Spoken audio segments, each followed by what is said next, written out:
Breaking news tonight at 10. People are gathering outside the Supreme Court to honor Justice Ruth Bader Ginsburg.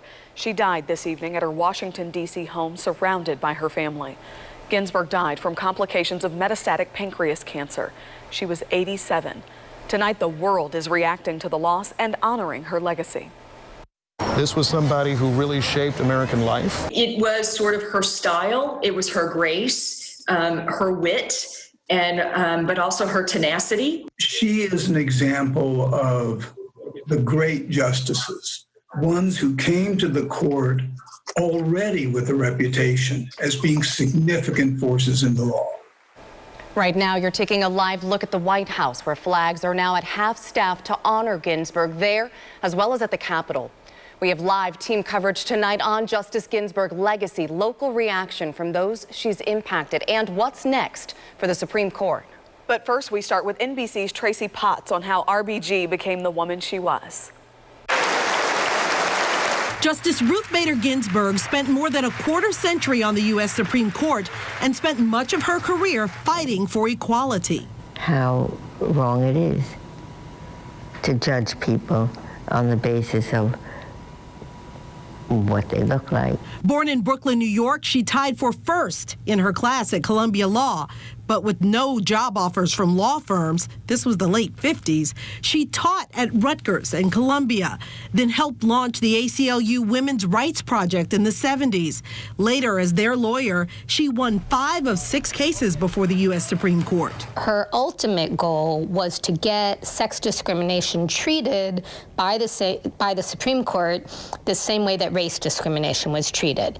From the Court of Appeals, President Clinton made her the second female on the nation's highest court, where she continued to even the playing field, ending male-only college admissions, supporting reproductive rights and the LGBTQ community.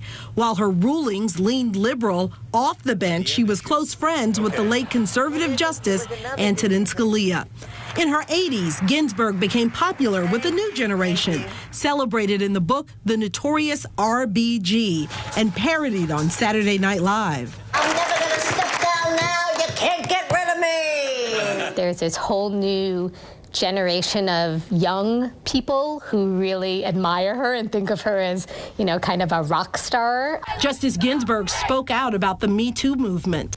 It is as effective for the woman who works as a maid in a hotel as it is for Hollywood stars. A wife, a mother, a grandmother, an advocate for equality for nearly half a century. Tracy Potts, NBC News. As people gathered at the Supreme Court tonight, many of them placed flowers and candles on the steps there. Our Washington correspondent Joe St. George takes us to that scene. Powerful and emotional scene on the steps of the United States Supreme Court tonight as the nation begins to remember the life of Justice Ruth Bader Ginsburg. Thousands of people descending upon the Supreme Court tonight upon hearing the news, candles burning in her memory, hugs and tears shed by those here. Of course, as people here look back, they are also starting to look forward. The big question mark is what happens now. For the moment, the Supreme Court has 8 justices on it, heading into an election where a case could end up here. Now, Republican Senate Leader Mitch McConnell has said tonight that he will move forward with President Trump's selection to replace Justice Ginsburg on the high court. What's unclear as we stand here on the front steps of the Supreme Court tonight is whether or not Senator McConnell has the votes to get someone on the high court before the election. In Washington, I'm Joe St. George. President Donald Trump learned about her death after his campaign rally. In fact, he made a brief comment to reporters as he boarded his plane, saying Ginsburg was a great woman. She led an amazing life. What else can you say? She was an amazing woman. Whether you agreed or not, she was an amazing woman who led an amazing life. Presidential candidate Joe Biden also responding to today's news. He actually presided over Ginsburg confirmation hearing. She has been absolutely consistent and reliable and a voice for freedom and opportunity for everyone. Local lawmakers and leaders from both sides of the political aisle are sharing their condolences for the family of Ruth Bader Ginsburg. Their outpouring includes memories of the late justice's life and how she impacted them. Governor Laura Kelly said, "I'm incredibly saddened by this news. Justice Ruth Bader Ginsburg spent her life serving our country with passion and integrity. She was an agent for change, an advocate for the voiceless, and her legacy will live on in decisions that made America more equitable for all of us." Missouri Governor Mike Parson tweeted, "Justice Ruth Bader Ginsburg was a trailblazer and an inspiration to so many Americans. Teresa and I join Missourians in mourning her passing and send our prayers to the family and loved ones of Justice Ginsburg." Representative Emanuel Cleaver writing, "What a terrible loss for the nation. Justice Ginsburg was a brilliant mind and dedicated her life to upholding the rule of law and pushing for a more equitable society in America. May she forever rest in peace."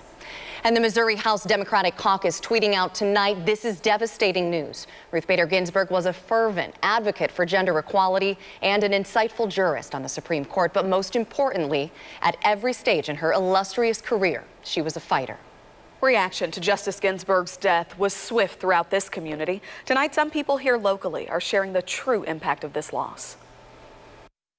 Like so many in our nation, the legal profession is mourning the loss of Justice Ruth Bader Ginsburg. She is an example of the great justices, ones who came to the court already with a reputation as being significant forces in the law. She was the second woman on the court.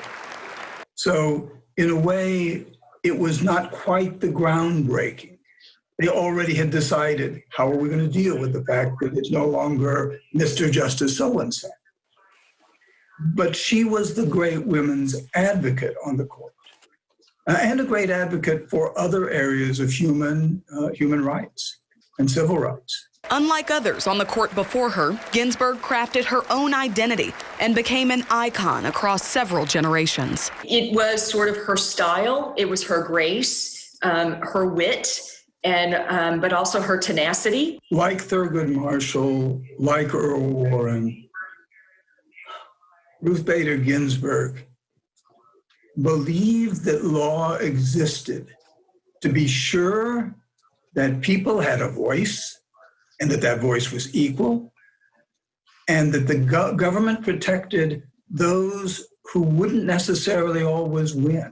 She was a wonderful person and a wonderful story. Someone who was first in her class in law school, who fought her way up in an era when being a woman in the legal profession and at the top levels of the legal profession was very, very hard. Ruth Bader Ginsburg, justice, wife, mother, and advocate for women's human and civil rights, a legacy that will live on in American history. The last case Ruth Bader Ginsburg argued before the Supreme Court was Durham v. Missouri back in 1978. It ensured that women would have equal representation on juries across the state. The Leavenworth County District Attorney Todd Thompson tweeting tonight, "When I was sworn into the bar of the U.S. Supreme Court, I had the opportunity to meet Justice Ginsburg, and Scalia came to greet us. Justice Ginsburg walked in and immediately approached me and said, 'They're getting so young.' Yes, it was a while ago." Kansas City Mayor Quinton Lucas reacting to the news of Ginsburg's death, recalling his days as both a law student and professor, and how from day one you just knew of her legal prowess, fighting for equal rights long before she was even a judge.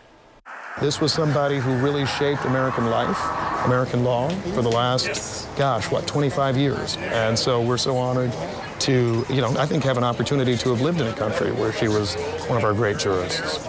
She crept into so many of my law school lessons, but her legacy will simply be that someone who was brilliant and someone who cared, and someone who was able to use institutions as they existed and was able to mold them in a way to really create equality and justice. She was someone who saw the fact that there was not, frankly, equality for women in so many areas, and was able to really shape, I think, American law in a direction that made us more equal. Lucas says he will always remember her as someone who fought for equality and until her very last day did so.